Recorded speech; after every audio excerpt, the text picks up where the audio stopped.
এই একটা টবের মধ্যেই অনেক কটা গাছ, একটা জবা গাছ ছিল, ডালটা পুরোটাই কেটে দিয়েছি, পুরোটাই পোকা লেগে গেছিলো। এই যে গাছটা, এটা অ্যামাইরাস লিলির গাছ।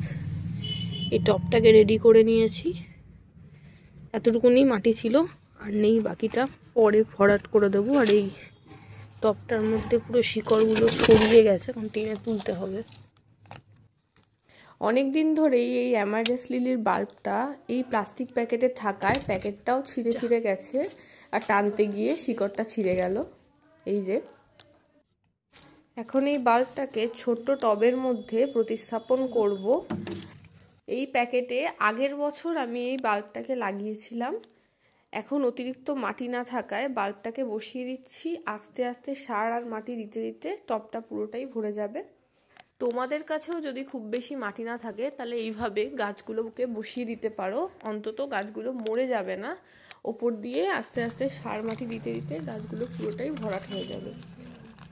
তোমরা দেখতেই পাচ্ছ কিভাবে গাছটা রুট বাউন্ড হয়ে গেছে। আমি কোনো রকম প্রুনিং না করেই গাছটাকে ডাইরেক্ট মাটিতে বসিয়ে দিচ্ছি।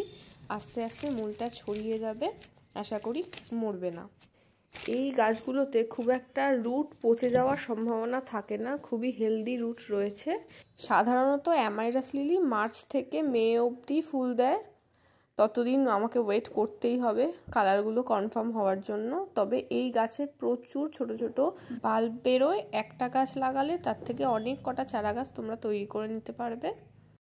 আমি 3টে কালারের অ্যামাইরাস লিলির বাল্ব নিয়ে এসেছিলাম, একটা হলো লাল, আরেকটা সাদা, আরেকটা ওরা বলল কমলা রঙের, বাট আমার মনে হয় সেটা অন্য কালার হবে। তো এই গাছটা এখন বসিয়ে দিচ্ছি। পরবর্তীতে এপ্রিল মাসে যখন ফুল আসবে তখন বুঝতে পারবো যে কোন কালারটা আমার বাগানে ফুটছে, তখন তোমাদের সাথে ভিডিওটা শেয়ার করব।